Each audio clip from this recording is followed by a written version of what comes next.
ঘন কুয়াশা আর হিমেল হাওয়ায় সারা দেশে বেড়েছে শীতের দাপট। বিভিন্ন জেলায় দেখা মিলছে না সূর্যের। দেশের সর্বনিম্ন তাপমাত্রা 7.8 ডিগ্রি সেলসিয়াস রেকর্ড করা হয়েছে যশোরে। প্রতিনিধিদের পাঠানো তথ্য ছবিতে আরও জানাচ্ছেন সোহেল আহমদ। এক সপ্তাহ ধরে হাড় কাঁপানো শীতে বিপর্যস্ত যশোরের জনজীবন।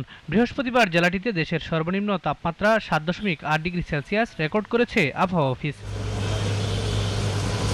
মৃদু শৈত্যপ্রবাহ অব্যাহত রয়েছে চুয়াডাঙ্গায়। সকাল 6টায় সর্বনিম্ন 8.7 ডিগ্রি সেলসিয়াস তাপমাত্রা রেকর্ড করা হয় এ জেলায়। চা বাগান অধ্যুষিত মৌলভীবাজারেও বেড়েছে শীতের তীব্রতা। জেলার শ্রীমঙ্গলে সর্বনিম্ন তাপমাত্রা 9.6 ডিগ্রি সেলসিয়াস রেকর্ড করেছে আবহাওয়া অফিস।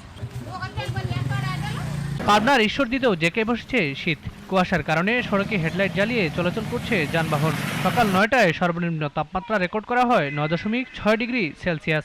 আমার স্বামী নাই, আমি একটা সাবাল্লি থাকি, শীতের কাপড় চোপড় নাই। আমরা তো এইভাবে দুর্ভোগে বাস করতেছি। আমরা গরিব মানুষ, মাঠে কাজ কাম করে খাই, আমাদের গরম কাপড় এখনো কেউ দিই নাই কেউ। আমরা খুব কষ্টতে আছি। এ দেখেন শীতে কোনো কাপড় চোপড় কম্বল টম্বল আমারে ধরেন কেউই দেয়নি।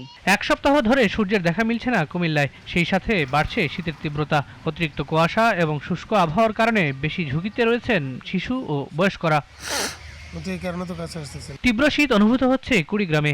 4 দিন ধরে দেখা মিলছে না সূর্যের। এতে বিপাকে পড়েছেন শ্রমজীবী মানুষ। সর্বনিম্ন তাপমাত্রা রেকর্ড করা হয়েছে 10.5 ডিগ্রি সেলসিয়াস।